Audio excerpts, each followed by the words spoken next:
मरहबा collection mall, readymade कपड़ों का भरपूर खजाना, jeans pant, T shirt, cargo pant, night pant, बच्चे और बच्चियों के लिए अच्छे खूबसूरत और उम्दा ड्रेस। पता याद रखें, जमुर हाई स्कूल मेन रोड, जैतून हजीन मस्जिद के पास, मालदा चौक।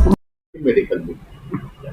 हाँ, आज छावनी पुलिस स्टेशन में दोपहर से एक हमारे वकील अल्ताफ वकील, उनसे पूछताछ चल रही थी और ये मालूमात है कि जो 40/2025 FIR रजिस्ट्रेशन है, उसी में वो वकील को और एक डॉक्यूमेंट जिनका बना था, ऐसे 2 लोगों का मेडिकल किया गया है। बड़े अफसोस के साथ ये कहना पड़ रहा है कि शब बारात से एक दिन पहले भी पुलिस अपनी कार्रवाई में कोई सुस्त रफ्तारी नहीं कर रही है और जिस हिसाब से कार्रवाई हो रही है, ये मालेगांव शहर के लिए एक संगीन मसला है। हम माइनॉरिटी डिफेंस कमेटी के जिम्मेदारान बैठने वाले हैं। आसिफ शेख से हमारी बातचीत है। शनिचर के दिन हम एक प्रेस कॉन्फ्रेंस बुलाने वाले हैं और अभी हम बम्बई गए थे। आगे माइनॉरिटी डिफेंस कमेटी किस तरह से कामकाज करे या उसका अगला कदम क्या होगा, हम वो तफसील प्रेस कॉन्फ्रेंस में देंगे, क्योंकि आज कुछ हिंदू तंजीमें गई थी कि SIT की जो चौकसी चल रही है उसके साथ ATS को भी जोड़ दिया जाए।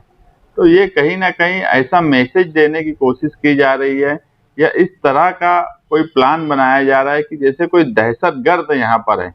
मामूली पेपर में मिस्टेक होने की वजह से, जो कि मैं ऐसा मानता हूँ कि हर शहर में ये मामूली मिस्टेक होती है, मगर उसको एक हवा बना के और एक बड़ा मसला बनाकर पुलिस जिस हिसाब से अब वकला पर भी कार्रवाई कर रही है।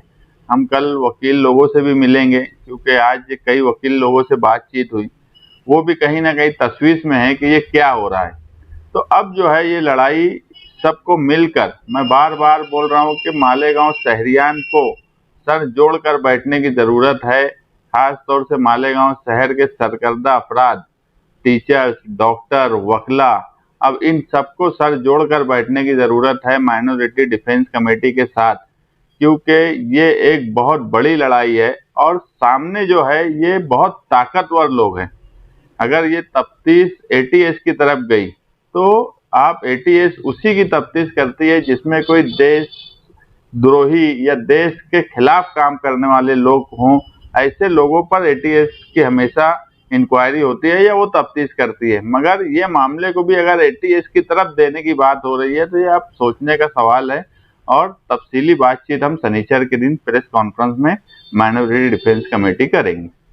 आज MLA मुफ्ती इस्माइल साहब ने भी SIT के ऑफिसरान से मुलाकात की। उसके बाद बातचीत करते हुए उन्होंने कहा कि ये जो स्वच्छंद लफ्ज़ का इस्तेमाल किया, ये जो कमेटी बनाई गई है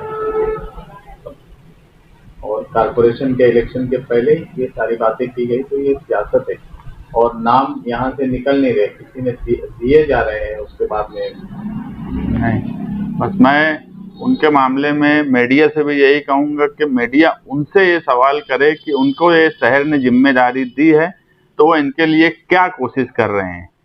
बाकी जो वो इल्ज़ाम लगा रहे हैं बार बार, अब हमने एक बात तय की है कि हम उन पर कोई इल्ज़ाम भी नहीं लगाएंगे। अब पूरा शहर देख रहा है कि वो क्या कर रहे हैं, मगर वो इल्ज़ाम लगाकर कहीं ना कहीं तहरीक को, कोशिश करने वालों को कमज़ोर करने की कोशिश कर रहे हैं।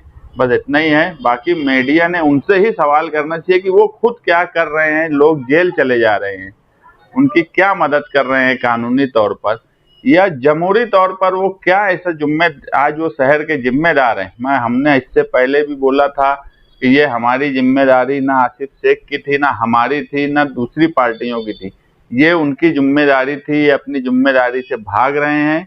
उसके बाद उनके लिए कोई प्रैक्टिकल अमली तौर पे कोई कोशिश नहीं कर रहे हैं, लेकिन करने वालों पर इल्ज़ाम लगाना तहरीक को, आंदोलन को कमज़ोर करना और फिरका परस्तों को ताकत देने जैसा मैं मानता हूं। इसलिए मीडिया ने उनसे साफ जवाब मांगना चाहिए कि आप इनके लिए क्या कोशिश कर रहे हैं। अभी कुछ घंटा पहले तारीख बताने से पहले मुफ्ती इस्माइल साहब ने ये कहा कि हमारी वर्किंग कमेटी के जिम्मेदारान वहाँ जाकर मुलाकात की SIT की टीम से और शब बारात के मद्देनजर कुछ सहूलत मांगी गई 2 रोज़ की, लेकिन कुछ घंटे के बाद जो है गिरफ्तारी अमल में आ जाती, तो कहीं ना कहीं ऐसा नहीं लगता है कि नुमाइंदगी बेअसर है? देखो, आज वो जो डिमांड किए और जो साबित गिरफ्तारी हुई, ये अब मुझे कुछ बोलने की जरूरत नहीं है। अमली तौर पे जो हो रहा है वो ये दिखा रहा है कि उनकी कोई कोशिश नहीं है। मैं उन पर कोई इल्जाम नहीं लगा रहा हूँ, ना माइनॉरिटी डिफेंस कमेटी उनके ऊपर कोई इल्जाम लगाएंगी।